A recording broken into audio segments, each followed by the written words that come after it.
Bonjour, c'est Bertrand de la chaîne Investir sur le long terme. La vidéo d'aujourd'hui consacrée au suivi du PEA, c'est l'épisode 5 du 31 janvier 2022.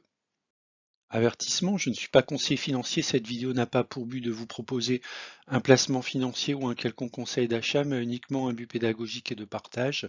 Vous restez responsable de vos investissements.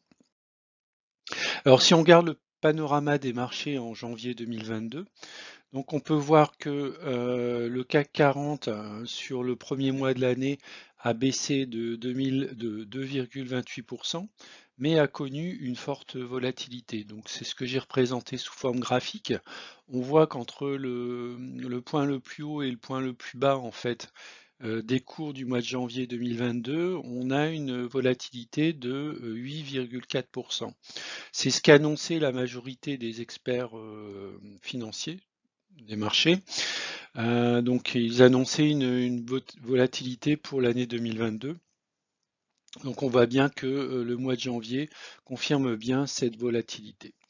Nous restons néanmoins largement positifs sur l'année qui vient de s'écouler, les 3 ans et les 5 ans. Donc on est encore en forte plus-value, on va dire, sur les différentes années glissantes. Alors si on regarde maintenant la situation de mon PEA en janvier 2022, donc il a une valeur de 64 236 euros et une plus-value de 18 175 euros. J'ai investi 46 000 euros et j'ai touché au mois de janvier 79,86 euros en termes de dividendes. Donc on recommence l'année 2022 en remettant les compteurs des dividendes à zéro.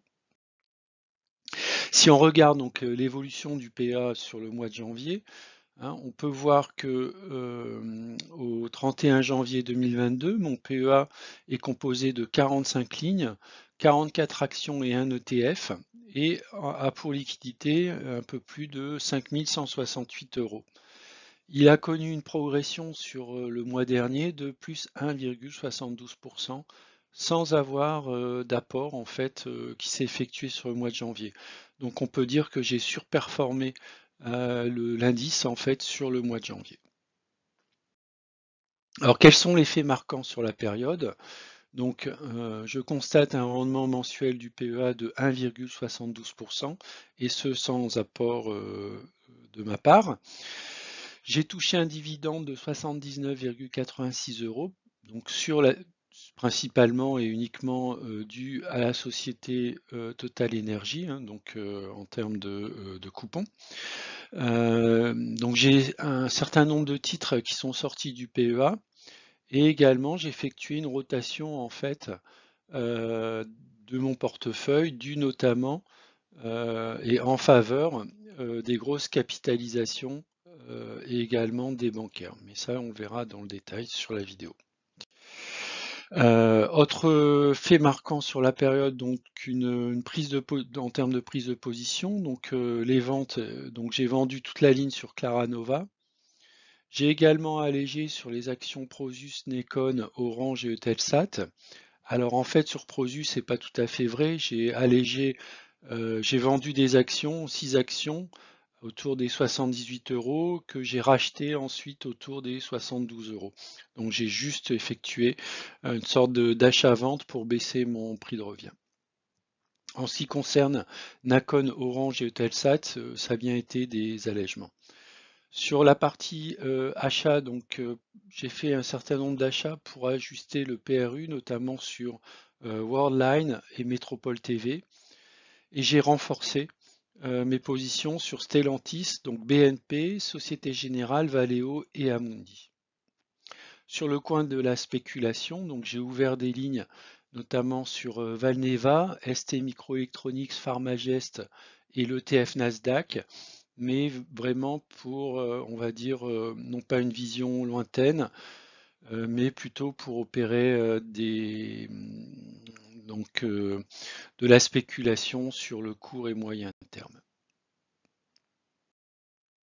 Alors si on regarde le portefeuille, donc j'ai classé en fait mon portefeuille sur les valorisations, donc vous avez dans la dernière colonne en fait le poids de la ligne sur l'ensemble de mon portefeuille.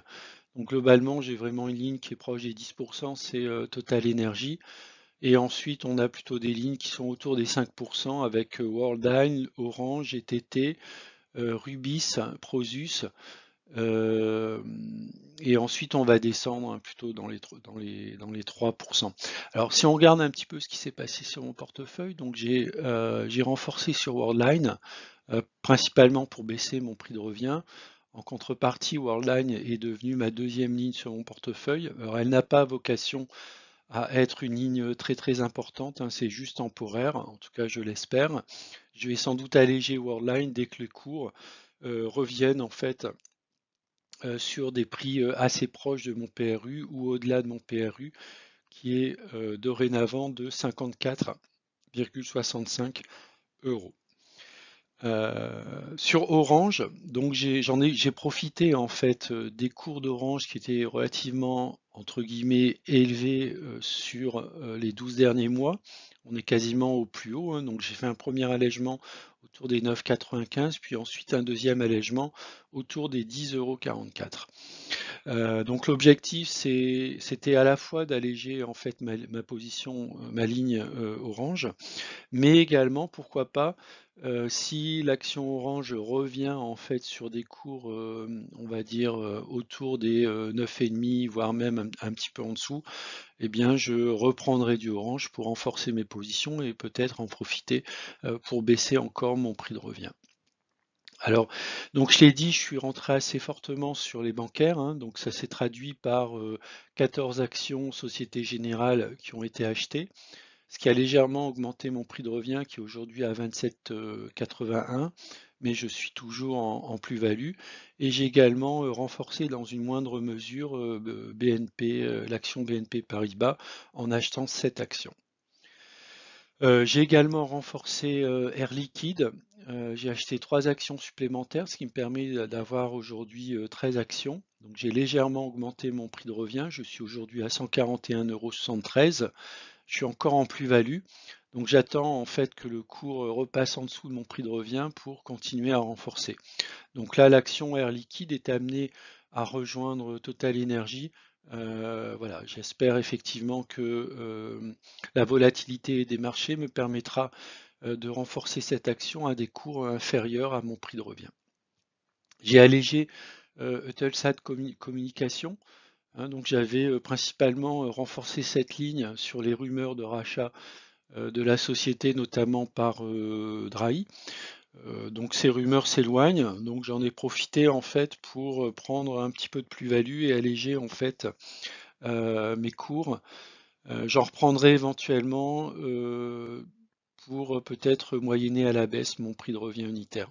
Alors l'avantage de cette société, c'est effectivement qu'elle délivre un rendement relativement élevé, ce qui peut être quand même relativement intéressant en action de fonds de portefeuille, notamment pour les personnes qui recherchent un rendement élevé.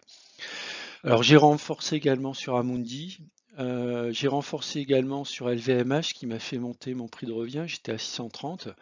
Alors j'ai acheté autour des 750, j'aurais pu attendre et l'action avait quand même pas mal baissé, notamment je crois en dessous de mon prix de revient de 691. Bon, j'ai acheté un peu cher, mais bon. Donc l'action Louis Vuitton aujourd'hui a un prix de revient unitaire de 691.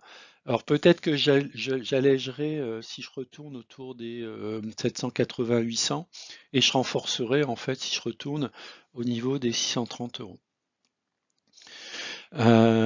J'ai renforcé également Métropole TV, hein, puisque c'est une action à rendement qui propose un niveau de dividende relativement élevé. Donc BNP Paribas, j'en ai parlé. J'ai allégé Nacon. Alors, je reviendrai un peu plus dans le détail en fait sur cette action. J'ai également renforcé Dassault Systèmes. Donc j'ai acheté 9 actions supplémentaires. Voilà, qui a fait légèrement augmenter mon prix de revient, qui est autour de 46 €. Donc je suis en légère moins-value en fait sur Dassault Systèmes. Je n'hésiterai pas à renforcer sur des cours inférieurs. Dassault Systèmes à terme sera sans doute dans mon top 5 en fait de mes actions. Alors j'ai initié une ligne en fait de l'ETF Nasdaq 100 pour 20 ETF. Bien sûr, je l'ai fait en plusieurs fois, ce qui me donne un prix de revient autour de 38 €. Donc l'idée, c'est effectivement, si le Nasdaq repart à la hausse, ce sera sans doute d'alléger vers les 40, dans la zone des 42-45 €. J'ai également renforcé Valeo, puisque je pense qu'on est plutôt dans des niveaux assez bas de cours, mais j'y reviendrai dans le détail.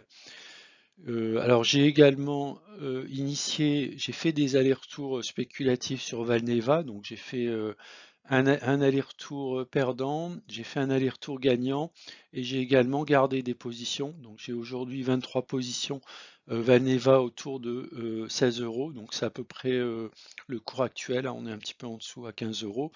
Mon objectif, ce sera de revendre lorsque Valneva atteindra les 20 €, éventuellement renforcer si on retourne autour des 10-12 €. Donc j'ai également initié une ligne sur ST Microelectronics, donc une petite ligne, j'ai acheté 6 actions autour de 39,4 €. Donc si l'action est amenée à baisser encore, bah, je me renforcerai. Et puis si on retourne vers les 45-50 €, j'allégerai, je vendrai complètement en fait ma ligne ST Microelectronics. Donc je pense que c'est quand même une bonne société. Elle a des PER peut-être un petit peu élevés, mais bon, faut peut-être profiter des variations de cours pour faire des allers-retours. Également pour Pharmagest, qui me semble, donc c'est un éditeur en fait dans le domaine des pharmacies. Donc j'ai également initié en fait une ligne, 3 actions à 81 €. Donc je vais peut-être renforcer si le cours baisse vers les 75 €, mais par contre je vendrai en fait si on retourne vers les 90-95 €. Voilà, donc Pharmagest, ST Microelectronics, Valneva, pour moi c'est vraiment avec Veralia sont des actions de pure spéculation. Voilà, donc pour l'action Worldline, donc j'ai acheté 21 actions Worldline, donc en plusieurs fois avec des cours autour des 42 €, ce qui m'a permis de faire baisser mon prix de revient autour des 54 €, donc ce qui est particulièrement intéressant. L'objectif, c'est éventuellement de vendre mes actions une première fois autour de 45 €, donc une partie des actions Worldline, puis ensuite espérer rejoindre à peu près le prix de revient voilà, de mon prix de revient en vue de m'alléger. Hein, comme je l'ai dit, la vocation Worldline n'est pas d'être dans mon top 5 au niveau de mes actions de mon portefeuille. Donc il y aura sans doute un allègement qui sera procédé dans le temps. Alors, en ce qui concerne les actions Orange, donc je me suis allégé de 97 actions. En fait, j'ai profité de l'évolution dans le canal matérialisé en bleu en fait sur votre affichage entre on va dire globalement 9 € et 10 €, 10,45 €. Donc j'ai effectué une première vente autour des 10 € à 9,95 €, puis une deuxième vente à 10,44 €. Voilà, donc deux fois, quasiment 2 fois 50 actions Orange. Donc l'idée, c'est effectivement de m'alléger sur cette ligne et pourquoi pas, au cas où l'action retourne sur le bas du canal, eh bien en reprendre, ce qui permettra à la fois de baisser mon prix de revient qui est autour des 9,50 € et également de profiter du bon rendement de l'action Orange. Si d'aventure l'action Orange passe le cap des 10,50 €, on va dire, et retourne en direction des 14 €, et bien dans ce cas, je procéderai à des allègements significatifs autour de ces cours-là, autour des 14 €.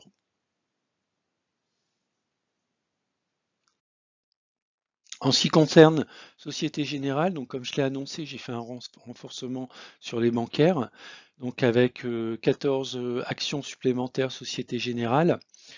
Donc ce qui me permet en fait d'avoir un prix de revient qui est relativement intéressant, donc qui est dans cette zone de conservation, avec pour objectif, un premier objectif que j'ai à moyen terme, c'est la zone cible pardon, qui est représentée avec un cours d'action autour des 52 euros.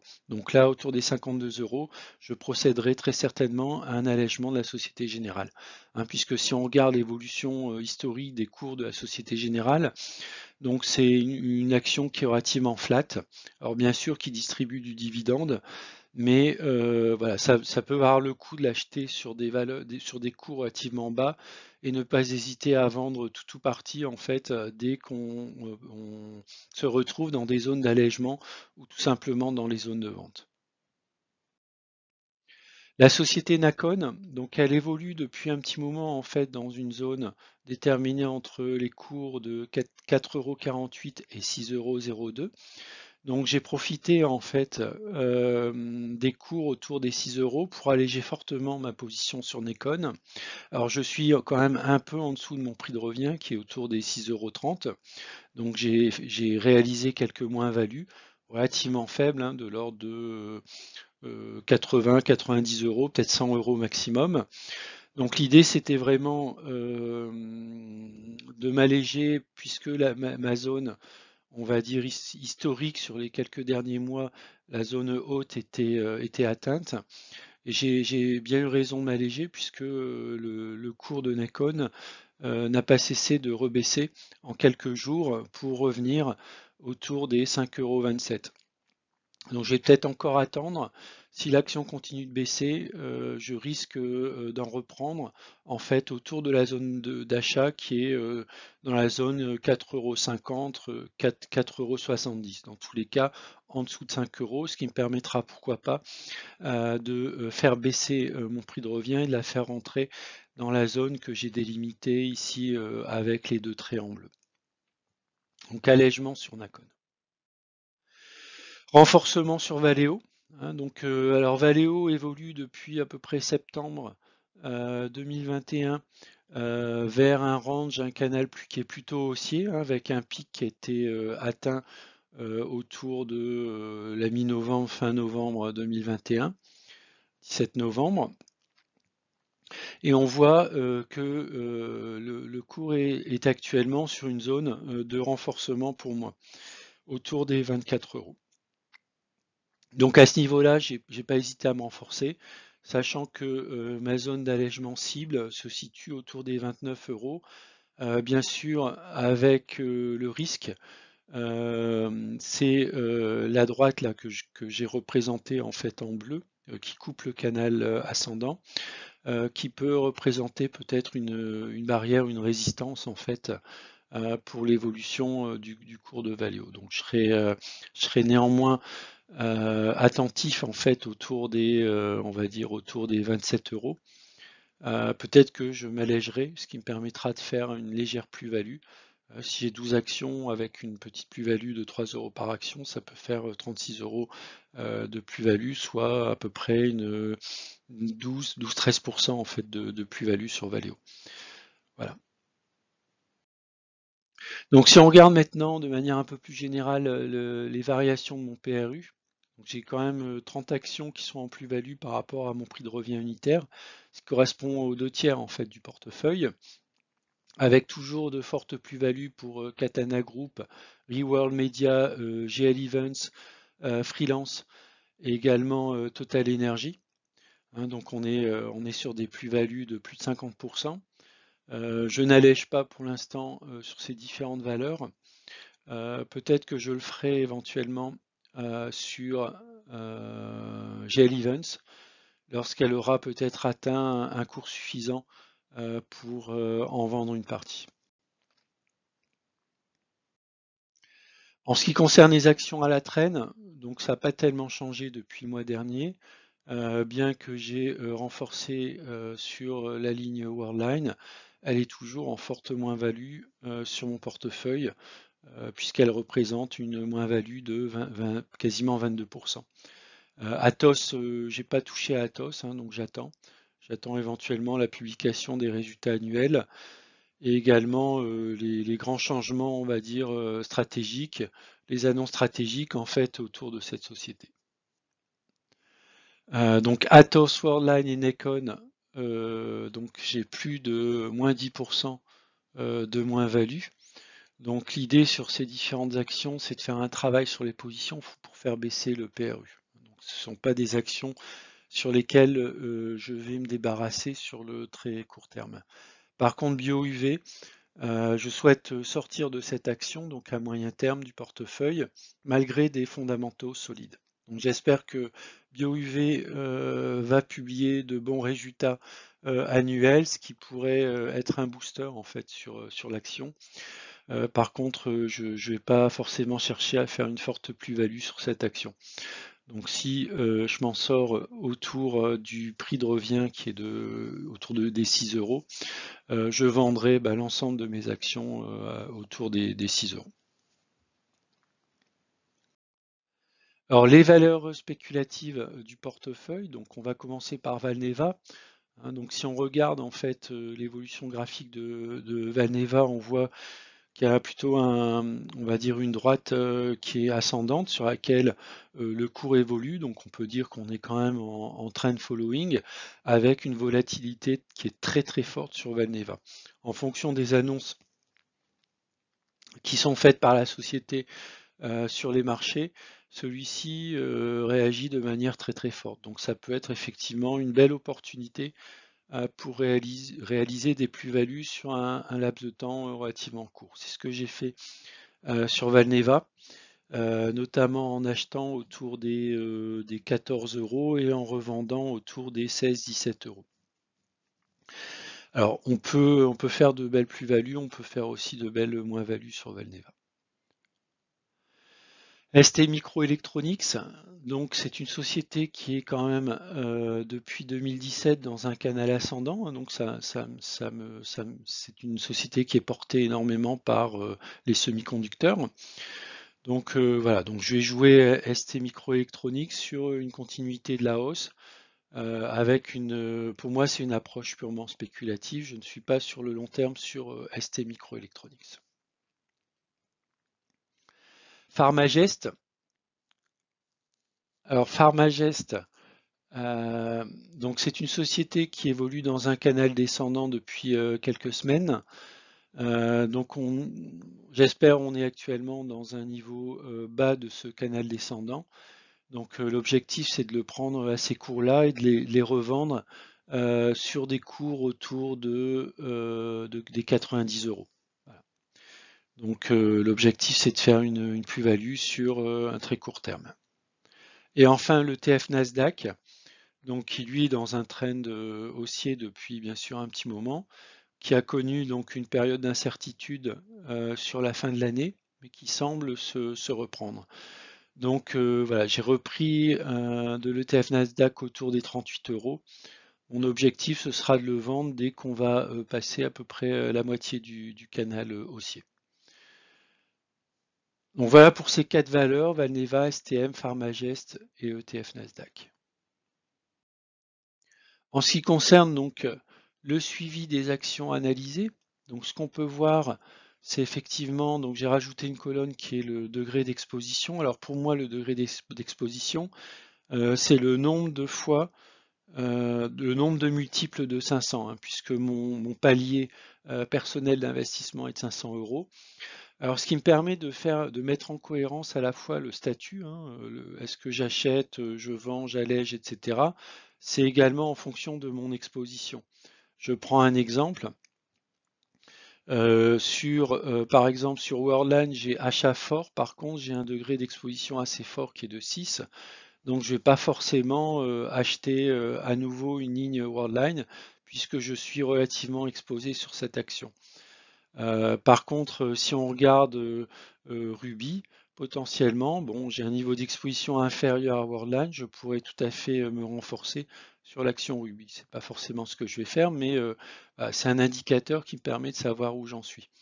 Bon, Michelin, vous voyez, j'avais fait une analyse en fait de Michelin. Je ne possède pas d'action Michelin, c'est pour ça que mon degré d'exposition est à 0. Et le statut est à vendre. Donc j'avais dit mon objectif ma cible sur Michelin, c'est autour de 119 euros. Dans ces cours-là, je commencerai à initier une première ligne.